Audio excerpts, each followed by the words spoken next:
안녕하세요, 6학년 친구들. 오늘도 선생님과 함께 사회 수업 시작해 보도록 할까요?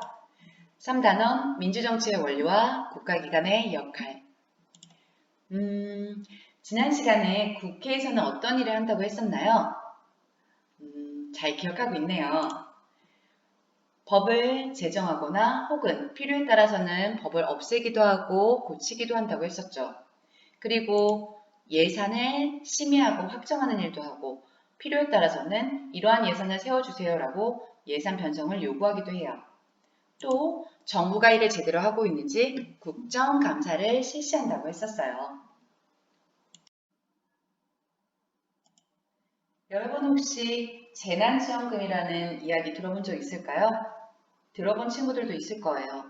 재난지원금도 우리가 받을 수 있게 된 건 이렇게 국회에서 그 법안이 통과됐기 때문이에요. 어떠한 법안인지 한번 살펴보도록 할게요. 코로나 관련 기부금 법률, 긴급재난지원금 및 기부금 모집 및 사용에 관한 특별 법안. 선생님이 이야기했었죠. 모든 법에는 그 법이 왜 있어야 하는지 혹은 왜 고쳐야 하는지 그 필요성이 있어야 한다고 했었어요. 한번 목적 살펴보도록 할게요. 이 법은 코로나 바이러스 감염증 19 대응, 긴급재난지원금에 대한 자발적 기부금의 모집 및 사용에 관한 사항을 규정함으로써 코로나 바이러스 감염증 19로 인한 고용위기 극복을 지원하고 재원을 효율적으로 활용함을 목적으로 한다. 요즘 코로나19로 인해서 가게 문을 닫는 경우도 있고 회사 문을 닫아서 직장을 잃는 사람들도 많죠. 그런 사람들이 생계를 돕기 위해서 재난지원금을 지급하기로 특별 법안을 만들었어요. 이러한 법을 만드는 곳이 바로 어디다? 맞아요. 국회예요. 이렇듯 국회에서 법이 통과되었어요. 그 다음 단계는 무엇일까요? 맞아요. 이와 관련한 이 법률을 잘 실행하기 위해서 예산을 세우겠죠. 예산 편성을 하고 예산에 대해서 국회가 4월 30일 본회의에서 추경안을 통과시켰어요. 그리고 정부는 그에 따라서 2차 추가 경정 예산 등을 심의 의결했다라고 나와 있어요. 그래요. 이렇게 정부는 코로나 관련 기부금 법률에 따라서 그리고 국회에서 통과된 추경안에 따라서 지금 현재 재난지원금을 지급하고 있어요. 오늘은 선생님과 함께 정부에서 하는 일을 알아보고 정부가 우리들의 일상생활에 중요한 영향을 미치고 있다는 사실을 확인해 보도록 할게요.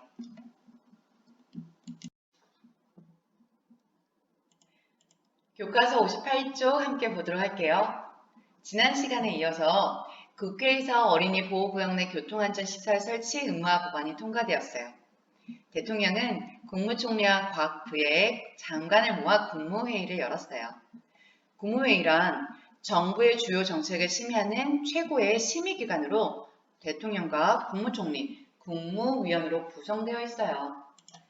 그렇다면 국무회의에 참석한 사람은 누구누구인가요? 대통령, 국무총리, 각부 장관들이 참석을 했어요. 국무회의에서 어떤 문제에 대해 의논하고 있나요? 맞아요. 어린이 보호구역 내에서 교통사고를 줄이는 방법에 대해 각 부서별로 할 수 있는 일이 다르겠죠. 그럼 그림 속 사람들이 말하는 어린이 교통사고 방지 대책에는 무엇이 있는지 한번 하나씩 같이 살펴볼게요. 교육부에서는 교육과 관련된 일을 하겠죠. 학생들의 안전의식을 높이기 위한 교통안전교육을 실시하겠습니다. 우리도 학교에서 교통안전교육을 하고 있어요. 기획재정부에서는 학교에서 교통안전지킴이를 채용할 수 있도록 예산을 늘리겠다고 이야기했어요. 그리고 국토교통부 장관은 어린이 보호구역 내 도로와 주차시설을 정비하겠다라고 의견을 제시했고 행정안전부는 어린이 보호구역 내 교통법규 위반에 대한 단속을 강화하겠습니다. 라는 의견을 제시했어요. 교과서 59쪽 같이 살펴볼게요. 우리나라 정부 조직도를 살펴보면 우리나라에는 여러 가지의 기관이 정부에 속해 있다는 사실도 알 수 있어요. 한번 정리해 보도록 할게요. 정부란 무엇일까요? 그래요. 정부는 법에 따라 나라의 살림을 맡아 하는 곳이에요. 그리고 정부 조직은 어떻게 이루어졌나요? 대통령을 중심으로 국무총리와 여러 개의 부, 처, 청, 위원으로 이루어져 있어요. 그렇다면 대통령의 역할은 무엇일까요? 너무나도 잘 알고 있죠. 대통령은 외국에 대해 우리나라를 대표하고 정부의 최고 책임자로서 중요한 일을 결정하는 사람이에요. 그래요. 그런데 이러한 대통령이 혹시 외국을 방문 중이거나 혹은 또 다른 이유로 해서 대통령의 지금 역할이 필요한데 역할을 하지 못하게 될 때에는 국무총리가 대통령을 도와 각 부를 관리하고 대통령이 외국을 방문하거나 특별한 이유로 일하지 못하면 대통령의 임무를 대신할 수 있어요. 우리나라의 정부 조직도를 한번 살펴보도록 할게요. 그런데 여기서 궁금한 게 있어요. 이러한 정부 조직은 항상 똑같을까요? 그렇지 않아요. 정부 조직은 법률에 따라 새로 만들어지거나 조정되기도 해요. 왜냐하면 사회가 항상 변하죠. 사회적 필요에 의해 바뀌기도 해요. 그중 예를 하나 들자면 선생님이 며칠 전에 뉴스를 하나 봤어요. 지금 현재 코로나19 대응 관련해서 검역, 방역 이런 관리를 하는 곳이 관리를 책임하는 곳이 어디죠? 맞아요. 질병관리본부예요.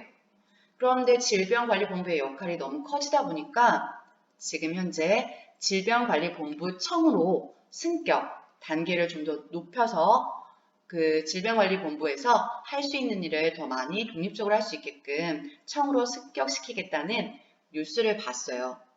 이렇듯 사회적 필요에 의해서 혹은 또 다른 이유에서 법률에 따라 새롭게 만들어지거나 조정되기도 해요. 다시 우리나라의 정부 조직도를 살펴보도록 할게요. 국세청에서는 어떠한 일을 할 것 같나요? 아마도 세금과 관련된 일을 할 것 같지 않나요? 기획재정부는 어떤 일을 할 것 같나요? 무언가, 그래요. 계획을 세울 것 같아요. 기획이라는 말이 나와 있죠. 여러분, 교육부는 당연히 알고 있겠지요. 여러분과 관련된 교육과 관련된 일을 할 거예요. 그리고 국방부도 당연히 알고 있겠지요. 맞아요. 군 업무와 관련된 일을 하고 있어요. 이렇듯 우리나라의 정부에는 여러 기관이 협력을 하고 있고 이렇게 협력을 통해서 우리나라 국민들이 행복하고 안전하고 건강하게 살 수 있도록 일을 하고 있어요. 그렇다면 우리나라 정부의 최고 책임자인 대통령에 대해서 좀 더 알아보도록 할게요. 국회의원의 임기는 몇 년이라고 했었나요? 잘 기억하고 있네요. 4년이었어요. 그리고 국회의원은 연임이 가능하다고 했을까요? 맞아요. 연임이 가능해요. 하지만 대통령은 지난 시간에 같이 이야기했었는데 그렇죠. 임기는 5년이고 대통령은 단 한 차례만 할 수 있어요. 그 이유가 무엇이라고 했었나요? 맞아요. 대통령을 여러 번 하게 되거나 연임에서 이어서 하게 되는 경우 독재 정치로 이어질 수 있기 때문에 그것을 막고자 우리나라의 대통령제는 단임제예요. 그리고 대통령 선거에 출마하려면 자격이 필요해요. 선거일을 기준으로 5년 이상 우리나라에 살고 있는 만 40세 이상의 국민이면서 동시에 정당이나 일정한 수의 선거인으로부터 추천을 받아야만 가능해요.